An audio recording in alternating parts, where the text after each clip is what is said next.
Le développement industriel dans les pays africains est une condition indispensable d'une croissance soutenue et inclusive. Selon la Banque africaine de développement, pour exploiter les opportunités d'industrialisation qui se présentent à l'Afrique, il faudrait valoriser les produits nationaux. Pour relever le défi du développement industriel et économique de la zone Afrique centrale, la Communauté économique des Nations Unies pour l'Afrique, la CEA, a mis à disposition de la CEEAC un plan d'industrialisation et de diversification économique axé sur les chaînes de valeur. Un document qui s'adapte mieux aux besoins actuels et à la capacité d'industrialisation des États de cette zone. La particularité de ce plan, première particularité, il est sous-régional.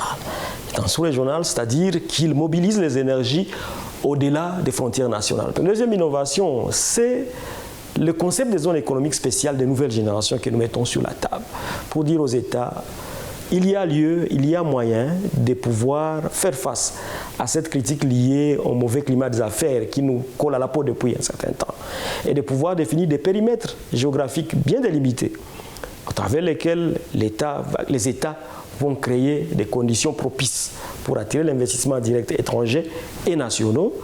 Contrairement à la plupart des communautés économiques régionales, la CEEAC excelle dans le domaine de l'intégration macroéconomique, mais à l'instar de la plupart d'entre elles, elle est peu performante en matière d'intégration productive, avec une note de 0,37 selon l'indice d'intégration régionale en Afrique 2023.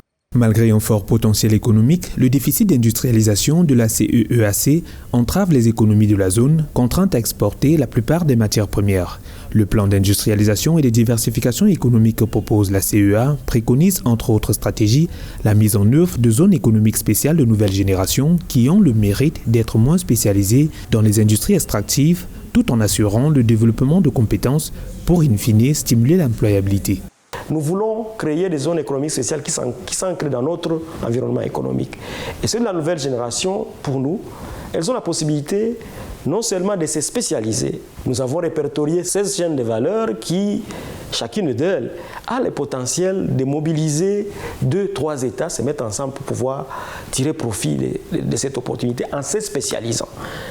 Au-delà du cadre national, c'est intégrer ces zones économiques spéciales au centre de développement des compétences, afin que cette question d'employabilité, cette question d'indisponibilité, de rareté de main-d'œuvre à capacité directe pour pouvoir contribuer au développement de ces zones soit éludée une fois pour toutes. Avec une contribution à valeur ajoutée manufacturière en baisse au niveau mondial et estimée à environ 1,8% selon l'ONU, l'Afrique demeure la région la moins industrialisée et selon les perspectives de la Banque mondiale, les pays de la Communauté économique et monétaire de l'Afrique centrale, CEMAC, devraient enregistrer de faibles performances économiques en 2023, soit 2,7% contre 2,9% en 2022.